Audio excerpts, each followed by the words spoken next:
A recente declaração de Eduardo Bolsonaro tem causado um grande alvoroço no cenário político brasileiro. "Vão prender meu pai e jogar a chave fora", afirmou o deputado federal, deixando claro que acredita que Jair Bolsonaro será condenado no julgamento que enfrenta. Mas o que isso realmente significa para o Brasil? Estamos diante de um caso legítimo de justiça sendo aplicada ou de uma perseguição política disfarçada de processo legal?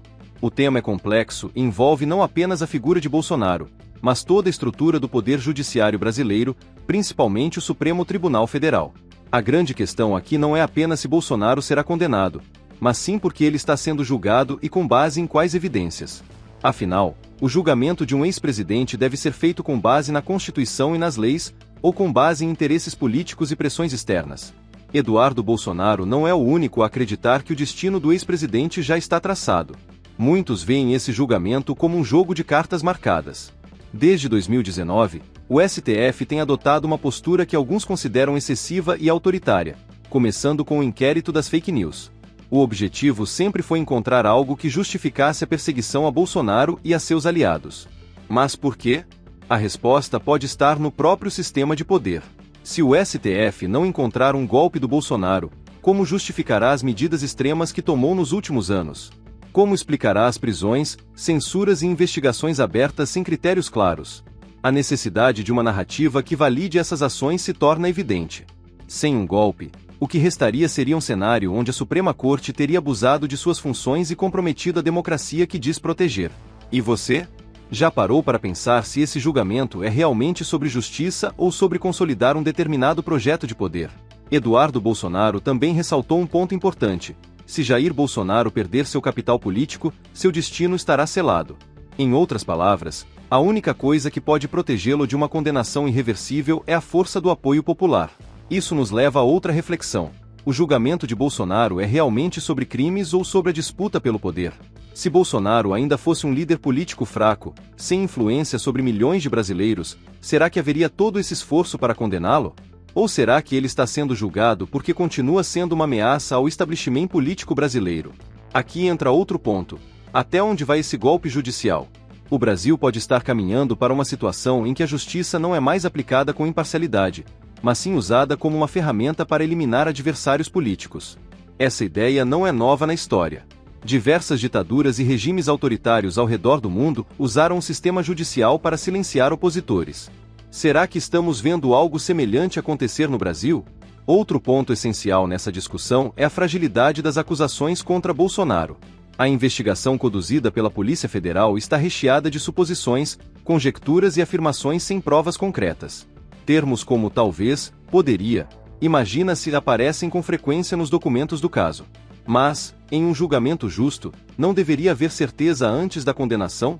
A verdade é que, quando o objetivo é condenar a qualquer custo, as provas se tornam secundárias. O importante não é o que Bolsonaro fez ou deixou de fazer, mas sim o que ele representa. Para a esquerda e para o sistema que governa o Brasil atualmente, Bolsonaro é um obstáculo. Ele provou que é possível governar sem estar atrelado aos interesses tradicionais de Brasília. Reduziu o tamanho do Estado, enfrentou o sistema e, por isso, precisa ser eliminado do jogo político. Mas será que esse julgamento será suficiente para destruir o bolsonarismo? Ou será que, ao transformar Bolsonaro em um mártir político, o STF pode acabar fortalecendo ainda mais seu movimento? Se você acha esse tema importante, compartilhe este vídeo nos grupos de WhatsApp e Telegram. Vamos fazer esse debate chegar a mais pessoas. Um dos argumentos mais usados para justificar esse julgamento é que ele seria necessário para proteger a democracia. Mas, se olharmos de perto, o que está acontecendo se parece muito mais com um regime autoritário do que com uma democracia de fato. O STF vem adotando práticas que lembram regimes totalitários. Inquérito sem fim. O inquérito das fake news já dura mais de 6 anos, sem um prazo definido para acabar. Isso lembra os tempos sombrios da ditadura militar, quando investigações eram abertas sem um objetivo claro, servindo apenas para manter opositores sob constante ameaça. Leis de segurança nacional ressuscitadas. A Lei de Segurança Nacional, que ficou esquecida por décadas, está sendo usada novamente para prender jornalistas, ativistas e opositores políticos. Censura e perseguição. Bloqueios de contas em redes sociais, prisões arbitrárias e proibições de manifestação se tornaram comuns nos últimos anos. Se a democracia precisa ser defendida com censura e perseguição, será que ela ainda pode ser chamada de democracia? Ou será que estamos vendo a ascensão de uma nova forma de ditadura, disfarçada de defesa democrática? Mesmo que Bolsonaro seja condenado, a história não acaba por aqui. O STF pode até conseguir afastá-lo das eleições de 2026, mas o movimento político que ele representa não desaparecerá tão facilmente. Nos próximos anos, novas nomeações no STF podem mudar completamente a configuração da Suprema Corte. O próximo presidente da República indicará 3 novos ministros. O presidente seguinte indicará mais 2. Isso significa que, em poucos anos, pode haver uma maioria conservadora no STF. E o que acontece quando essa maioria for formada? Será que veremos uma reviravolta na história? Será que o mesmo STF que hoje condena Bolsonaro será forçado a rever suas decisões? A história já mostrou que condenações políticas não duram para sempre. O próprio Lula, que estava condenado e inelegível, teve sua situação revertida em um piscar de olhos. Por que seria diferente com Bolsonaro? O julgamento de Bolsonaro não é apenas sobre um homem. É sobre o futuro da democracia brasileira. Se um ex-presidente pode ser condenado sem provas sólidas, quem será o próximo?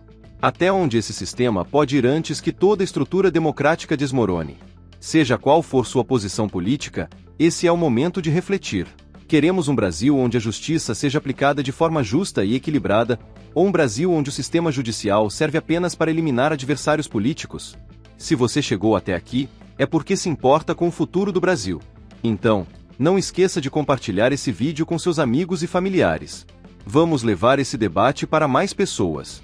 E se ainda não está inscrito no canal, aproveite agora e clique no botão de se inscrever. Clique em um desses 2 vídeos na tela e continue muito bem informado. Juntos podemos mudar o Brasil.